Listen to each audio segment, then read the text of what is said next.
everyone! Welcome to Q's and A's. I'm your host, Kage, and I use she, they pronouns. Today we're going to be talking about multiple attracted identities, including bisexuality, pansexuality, and omnisexuality. Today we are very lucky to have some special guests with us today. Would you like to introduce yourselves? I'll go first. My name is Lindsey. My pronouns are she, her, and I am omnisexual. Hi. Sorry. I'm Aubrey, and I go by she, her, and I'm bisexual. I'm Kay.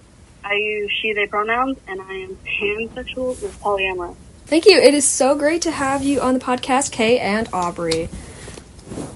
So for all of you, I have just some quick questions that are relatively common around the community, and without further ado, let's get to it. So this is a question for all of you.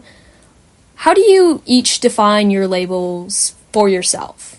For me, omnisexual. So for you, Lindsey, since you're omnisexual, what does that term mean to you? Like, how do you say, oh, that's me, I fit under omnisexual? What does the word omnisexual mean to you? That's a great question. So for me personally, I think that means that for each gender, I have a preference instead of like a certain person, if that makes sense. Yeah, okay, thank you. I am pansexual, and with how it seemed to be described is I don't have a preference of gender or really anything. It's more based off of someone's personality. Thank you for that. I would say the same thing that Kay said.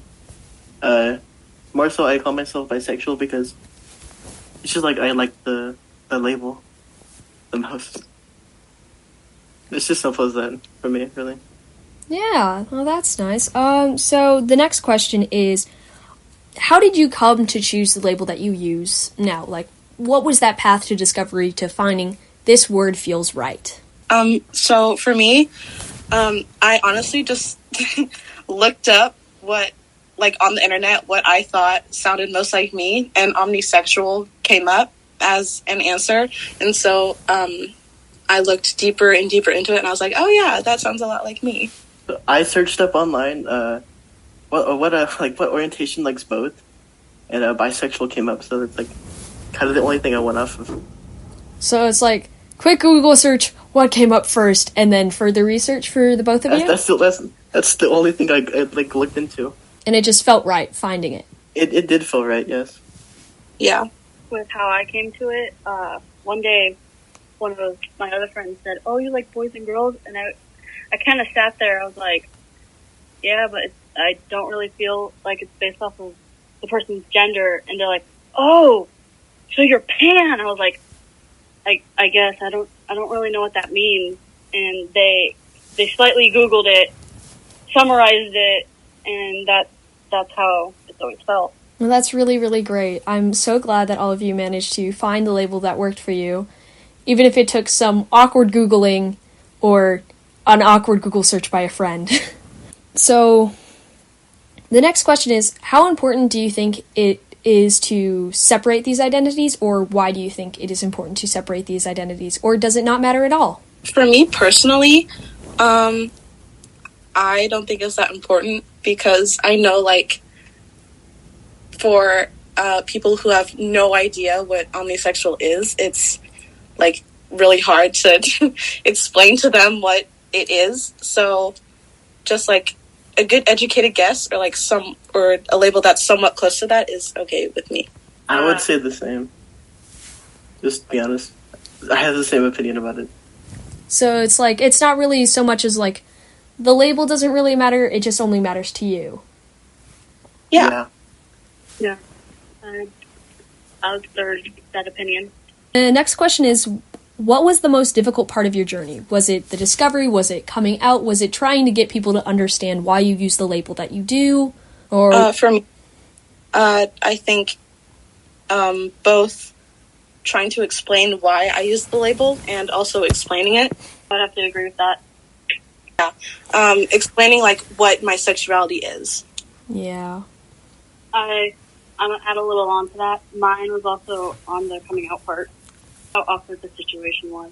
For me, it was just really, like, coming to terms, like, I was kind of really, like, doubting that I really am.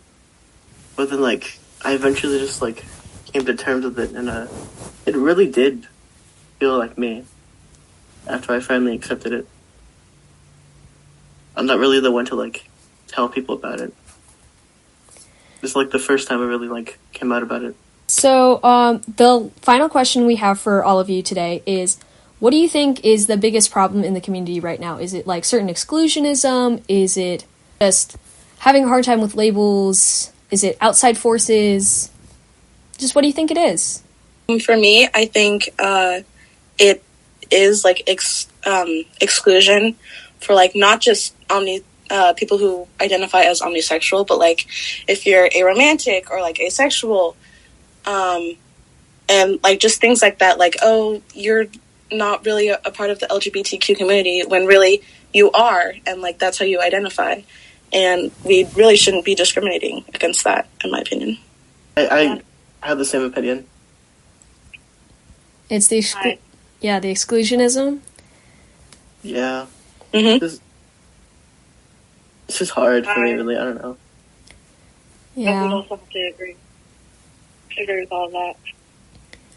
Do you think that part of it does have to do with certain, especially with your identities as omni and bi and pan, and believing that it's really not the label that matters, it's only that it matters to you? Do you think that it's possible that some of this exclusionism happens because of a belief that there needs to be a box? Exactly. Yeah. That's exactly what it is. So, just one quick question for all of you. What advice would you give to other members of the community, other members like you, to see if you could help solve this problem? Don't listen to all of the negative stuff that everyone says of how two sexualities that are completely different but sound very similar being the same, but yet they're not the same at all. Yeah, I completely agree with that. Yeah. Well, so since that was my final question, I'd just like to thank you all for being on the podcast with me. It was really lovely to have you all here. I'm grateful for being here. Yeah. Thank you for having us. You're very, very welcome. I enjoy having guests on this podcast. So, thank you to all of you. Thank you, Lindsey. Thank you, Aubrey. Thank you, Kay. Thank you. Yes. Thank you. Thank you. Yeah. I bet everyone who else comes on here feels very welcome.